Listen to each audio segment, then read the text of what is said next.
bring some fruit snacks because it's time to be tasting that forbidden fruit that we find in Magic. Band cards, magic moments, people. It's going on right now.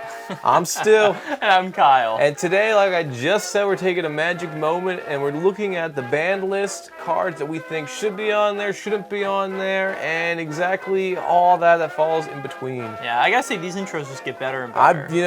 I blacked out. I don't even know what I just said. But anyway, we're going to flow into this one. We're going to see our lovely arguments fly for exactly how wrong we both are and how right I always am. Well, yeah, whatever. But we're going to be seeing 3 categories of cards here. We each picked a card that is on the ban list that we think needs to stay there. Then we each picked a card that is on the ban list that needs to come off, in our opinion. And then we also each picked a card that is not banned but should be. And we didn't say needs to come off. It could. Well, could come off. Could come off. And because, I mean, we are ignorant in our own ways and have our own biases, so there could be cards that we don't even realize interact with certain ones of these to be like, oh, yeah, that's why it's on this list. And partially we're talking about this because recently there were a couple big changes announced for Commander, at least. So there were some for Modern, too. We're mostly concerned about Commander. Servant back, which is awesome. My Jai deck is so happy.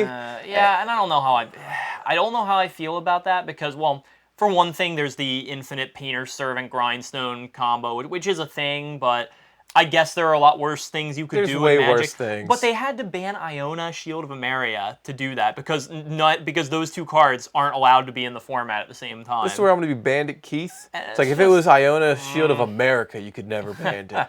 But it's just, I thought, and see, I've heard people since then saying like, oh, well, that's good, Iona's a broken card. I'm like, no, it's not. It's really no way a broken Iona, card. Before we go into this whole big thing, we'll come back to this a little bit, but Iona was the fear of all monocolored decks. Taking tough. All right, we're not segueing into all that. Kyle, what's the card that you think, we're going to go into that later, but what is the card you think should stay banned on the ban list? Well, one card that's banned that I think absolutely should stay there is Prophet of Kruphix. Now, I'll be the first to admit, I liked using this card. It was very powerful, but I recognized very early on how bad this was for the game, and I was very, very glad when they banned it, because basically, it goes like this. You play this card, and if it doesn't die immediately, you win. That's how it goes. You just win. It's that powerful. You get a huge boost. And it's just silly. I mean, it's a Seedborn Muse, or not quite, but it has all the best parts of Seedborn Muse. It's a better Seedborn Muse. Creatures, and, well, Seedborn Muse untaps everything. This just untaps creatures and lands, but I would argue those are the only important things anyway. Artifacts would be the only thing it's missing in that case. Which is barely important. But also, it gives all your creatures flash. But how did anyone ever think this was fair? Yeah, it's a Seedborn and Teferi. OG Teferi Mage crazy. Combined, and they just lose a little bit of some of their stuff. Like, why? Yeah. I just don't understand. This is when Commander was kind of still coming into fruition. This is back in the Theros block, which is when, like, all right, people, like, why not throw this in? Doesn't matter what your deck is, as long as it has Simic-esque abilities of producing mana, you threw this in. Yeah. It didn't matter. It didn't hurt. It's like a Seedborn Muse going in any deck that runs green. It's fine. It's like a Teferi going in any deck that runs blue. It's fine. Yeah. And even the types that it is, being both a human and a wizard, doesn't matter if it's only got 3 toughness and 2 power. This thing is not meant to attack, and it's not meant to block. It's there to look pretty and show your opponents why they're losing. And one of the reasons, like the primary reason this was banned, is because Wizards doesn't like cards that warp entire formats around them. And this was games, one. and too many times you saw games where someone played a Prophet of Kruphix. It then became a game of how many people can copy it and get their own Prophet, or who can steal it and take that Prophet first. And people don't like, people who create this game don't like it when there are like format warping cards like that. And so, for good reason. And this is a big reason why Simic was incredibly powerful. I mean, it still is. But this is a big reason that it went way over the top. And for that reason, I'm glad this is banned, and I hope it never comes back. I miss playing with it. I still have a whole bunch of them in my trade binder because I'm not throwing them out. Oh, I do too. Because they're like pennies now. And it was so good they even had a promo for it. But Yeah, I agree. I will agree with you, and I think you'll definitely agree with me on mine. Mine's an old school card. We got the new art, the new wording on it, because otherwise I'm just gonna mess it up. What's this one? Time Vault. This is a 2-drop artifact that it reads: Time Vault enters the battlefield tapped. Time Vault doesn't untap during your untap step. Okay, so far pretty bad. However, if you would begin your turn while this is tapped, you may skip that turn, and instead you may untap Time Vault. And then you can tap this to go ahead and take an extra turn after this one. What? Yeah. So legit, it's untapped, so on your next turn you'll just untap it, but wait, all this thing takes is just it needs to untap, and then you just easily tap it to get an extra turn. It's so easy for artifacts to untap other artifacts. Exactly. They tried so hard to make this fair. Like, oh, well, you can't untap it for, like, any reason, except for the, like, million different artifacts that untap things. Yeah, this was an enchantment. Seaborn Muse. Seaborn Muse. Yeah. End of story. Easy, right? Well, that was even before Seaborn Muse existed. Right. This is an old school card way back. I had never heard of this, and now, I immediately understand. This card should never leave, because it's so easy to cheat artifacts into play, untap them, reduce cost.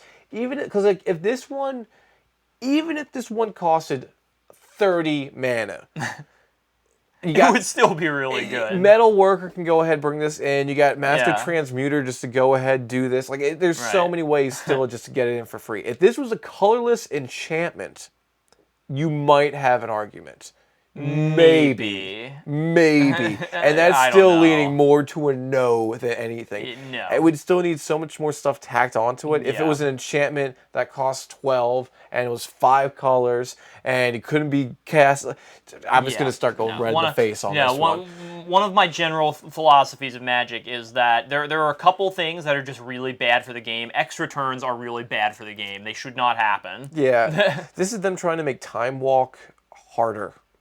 And failing. Yeah, they actually made it easier. Probably better, yeah. So, definitely not. Let's just move on. Never. For this one, before we walk into it, I'm going to go ahead and say we should tread lightly on this subject, because we're going to be going into the ones of cards that could be unbanned, potentially. So, we're not going to eat each other's heads off on this one, all right?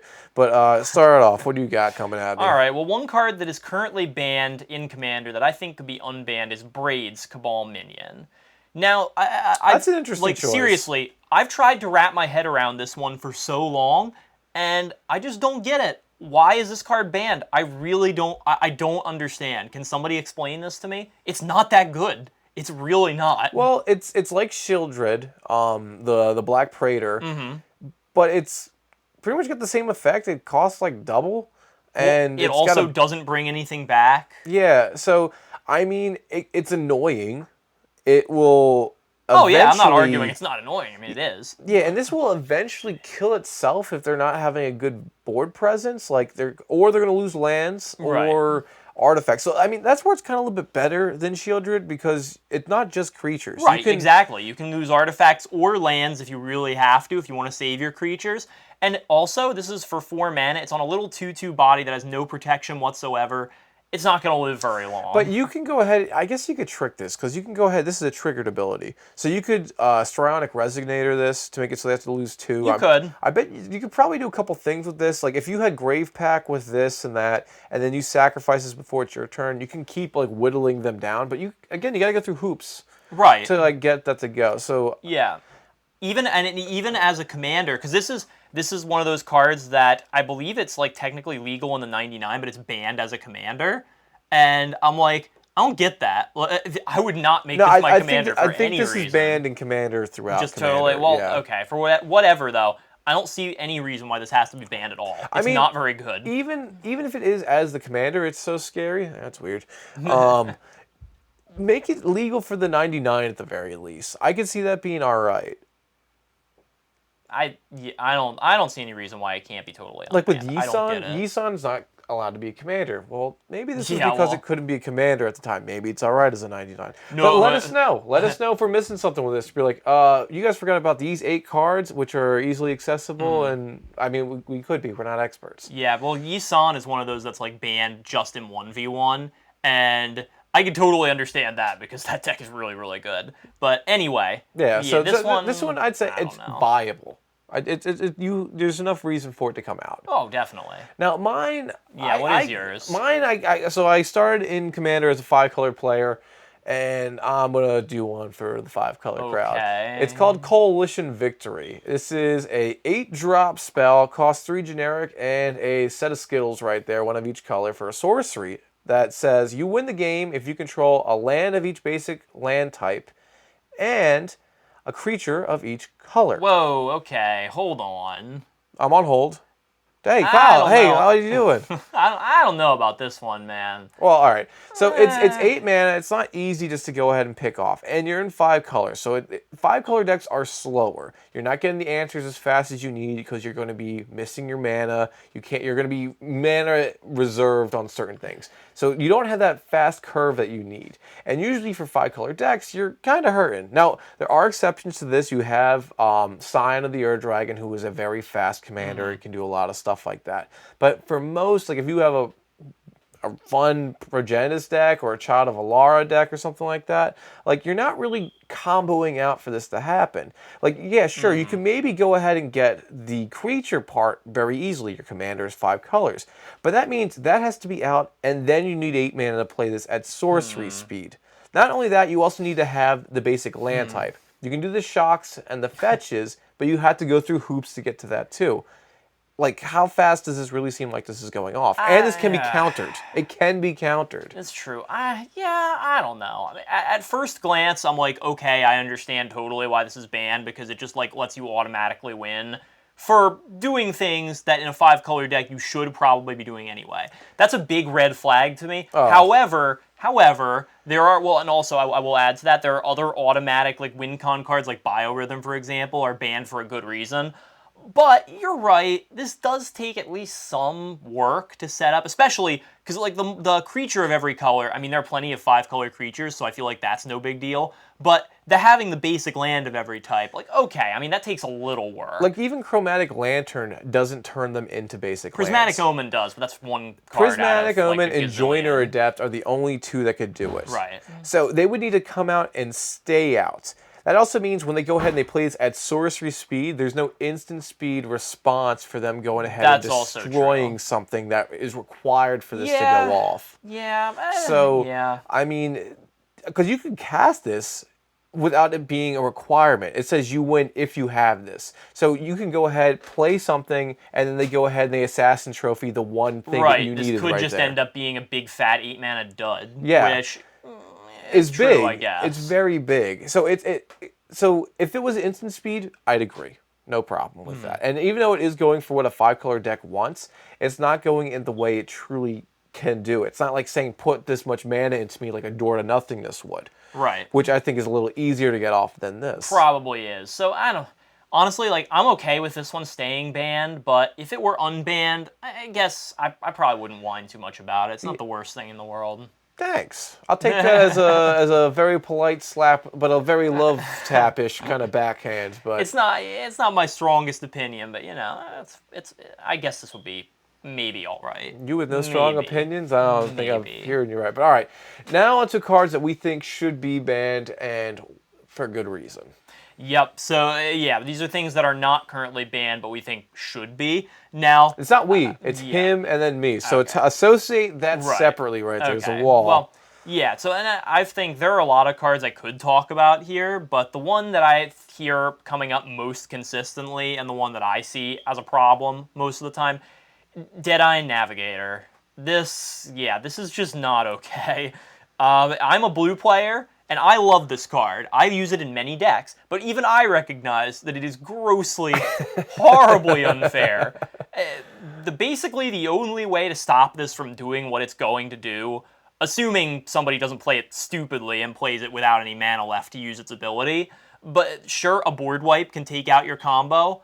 That's assuming this combo can be stopped by that. Yeah, but also, spot removal does nothing against this, because it can just blink itself out.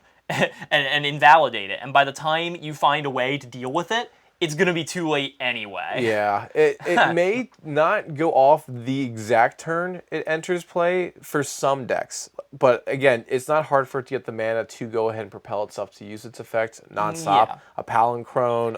Exactly. Yeah. The biggest culprit being like Peregrine Drake or Palancron, where you can just make infinite mana just with 2 cards. Yeah. Yeah. It's very simple with that, and then go ahead and get some ETB. If it's a duplicate, exile all the creatures. You can draw your deck. You can destroy exile all permanents. all the things. It just depends what colors you're in, honestly. It's a total mess, and it goes into pretty much any deck that has blue in it. Can you even stifle the Soul Bond? No, not the Soul Bond. Its ability you could, but that's only once. Yeah. So the fact is that the Soul Bond can't really be disrupted, and even if there's a creature with like hexproof or shroud, it still goes on it. The shroud is more or less like a clone effect. You just choose a card that's out there. Yeah, and the thing is, if you blink Deadeye Navigator, you can soul bond it to a different creature, which is just silly. Which is clever. If it was only one creature continuously, that could maybe worsen it. But again, not really. I don't know. Not really. Not really at all. And it is, what, 6 mana for a 5/5 with all this stuff? If it was a 2/2 or a 1/1 with it, maybe it wouldn't be quite as good. Yeah. Maybe. If Elish Norn was able to stop it more or less. That's true. Well, that's a good point. I would give it some viability for that. But beyond that, this is a mythic. It should have been a mythic. Oh, yeah. Its stats are largely irrelevant, and it just does what it's going to do, and there's really nothing you can do to stop it. It's not fun at all to play against. Because this thing uses the stack. More or less, if you go ahead, I'm going to Soul Bond, blink this, they respond with a kill spell, go ahead, use the Soul Bond trigger again. That will prioritize, and then going on like this, you can warp it to how you want. Yeah, so I feel like, I had to, even though I'm a blue player, I had to choose a blue card, and some people have argued Cyclonic Rift should be banned, which I do not agree with at all. I had to go with Deadeye Navigator. Yeah, well, so you just opened a can of worms. I was ready to go on to the next thing, but you just legit opened a can of worms. Well, that's something we could talk about another day. But anyway, what is your card that you think should be banned? Deadeye Navigator. Now, well, that one we can agree on. What's yours? Mine's a little bit more wishy-washy. Okay. It's something that wasn't printed for Commander existed. It's called Serra Ascendant. It's a 1-drop plains for a human monk with lifelink. Right. It's a 1/1. However, if you have 30 or more life, it gets +5/+5 and has flying. So it's an evasive 1/1 that is a 6/6 that's gaining them a whole bunch of life in white, which wants to gain life, which enables all sorts of instant, fast, kill your opponent stuff. Well, I can count. I would need more than 2 hands to really like count the number of games I saw this come out on somebody's turn 1, and it's like, oh man. What's worse, your opponent turn 1 Soul Ring or turn 1 Serra Ascendant? I don't know. I feel like, well, I'll get into my feelings on that later, but specifically. But I think a Soul Ring is still worse. But I don't feel as strongly about this card as you do. See, now this is one, it's a little subjective, because I could go ahead and choose like Felwar Sovereign, who is like it ends the game instantly. Exactly. Because it has 40 life. But again, it's not hard to make it so someone uses the shock land and drops, or they use other stuff to kind of even themselves out. Yeah. That one's fairer, it takes more time, although you do need a response right then and there. This goes ahead and enables so much stuff. It's kind of like what we see with Aloro, gaining life for no reason quickly. It's landslide for no reason. And this is, again, people would just throw this in if they're running white and just had an open spot, because what's the downside to this? Well, honestly, I think that the thing that makes this really dangerous is the flying. Because, like, if this didn't have flying, if it would just became like a 6/6 with lifelink on turn 1, I mean, sure, that is pretty scary still. But that's not necessarily all that bad. It's the evasiveness that puts it over the top and makes it really good. However, I'm going to slightly disagree here, because obviously this is a strong card, especially in Commander, where it sort of plays with the rules. Do I hate having to stare down this thing on turn 1? Yeah. Will it hurt for a few turns? Absolutely. But I feel like you're just kind of a bad player playing a bad deck if you can't get rid of this thing before it kills you. The reason I don't like this is because in Commander you start off with 40 life, right? If you do quick math on this, depending on how many people are in there, all right, what's the likelihood of this thing getting destroyed? Like, what turn would you say would be an average? I mean, probably. I don't know. If it was me, I would say like turn at least the third turn. That'd be the fastest typically that you can see. I mean, Assassin's Trophy, some other stuff, sure. But like, I'd say I don't usually see it going until like turn 4, right? Turn 4, maybe even turn 5, depending on what's going on. People are maybe throwing out chump blockers, getting an ETB effect, but still growing their field. And they're wasting stuff that they don't want to waste, but they have to because this is out there. So instead of starting off with 40 life, you're inherently getting an extra 50% of your life right there. You're getting around 60 life, we'll say, for the start of the game. Yes, commander damage can go ahead and whittle you down and just completely end you, sure, but you have way too much wiggle room than any other player should be given for no work. I mean, well, but this takes more work than Alora. You actually have to attack and do something with this. No, you just say I'm attacking you. What do you have? Nothing. Okay. I don't know. I wouldn't with Coalition Victory. I'm going to say this. I wouldn't be super sad if this got banned because I don't really use it all that much. But if it was, this isn't a tier 1. No, I don't think there's. I kind of stay away from like the tier 1. Should it be Cyclonic? Should it be Sol Ring? This and that. Like, this is the only one that I feel like it's unfair for anyone who's not in that color. If you're not using white or it doesn't go to any kind of strategy with this, you just kind of have this oppressive thing looming over you. Sol Ring can be used by anyone. I mean, you can see the same argument with Cyclonic, I guess. But, I mean, it takes some time for that to go. This takes nothing, no skill, anything. You just play it and you attack every turn you can. Yeah, I mean, I guess that's true, but still, I feel like there are a lot more degenerate things you can do, even on turn 1, than playing this. Now, if this thing had some sort of attack restriction on it, like if there's not so many permanents on the field, sure, that would make sense. That'd be a fair card at that point. But again, it's not as powerful as the card you said. I know it may be a little bit lamer of a choice, but it's just the one card just kind of irked me. It really grinds my gears. I guess also, that's fair. I had this played on me a whole bunch of times, but it's like something like in a Saram deck. If this is out, Saram comes out, you tutor, you get all this stuff. This is your Voltron. It's not even the commander. What's the real target here? Yeah, it's pretty good. Yeah, it's just more than annoying than I can bear, and I would love to see it gone. Well, speaking of things that I'm glad are gone, Paradox Engine got banned. Yes. Yeah, and Iona. Oh my god, yeah. That's been a long time coming. But yeah, well, Paradox Engine, ugh. I just that card. You saw that one me. coming a while away. It really bothers me. Actually, one of the banned cards, I'm kind of surprised about what you said with Biorhythm. We still see the creature. Shaman of Forgotten Ways. But you have to jump through a lot of hoops to make that thing work. Which kind of makes it seem like, all right, it works. But the one card I'm kind of surprised you didn't say, Triumph of the Hordes. What? No, I mean, hey, I don't like that being played against me, but I also don't mind playing it, so I feel like I can't really fairly say that one. I'm okay with that, really. Okay. I mean, like, sometimes you get unlucky and it happens on the 4th turn and you die. It happens. But it's a pretty legitimate way to end the game. So I don't really have a huge issue with that one. I give you that's fair. And real fast, on Iona, it's good because now all the monocolored decks out there have their boogeyman gone. Well, but, I mean, they're still vulnerable to other things. Like, Grindstone works on monocolored decks without even having to use Painter's Servant, so... Yeah, but lands... I don't see lands why... Lands are colorless permanents. It stops it. I've never seen Iona be a real problem, because I've seen it be played in I've seen it be played in games. Sure, it can shut down maybe one player at the table, but somebody's always going to deal with it, so what's the big deal? Well, the big deal is competitive Magic. If you're doing 1v1 Commander... Yeah, well, most people don't play monocolor in 1v1. If you're playing 1v1 Commander, right, your Commander's having one of those colors.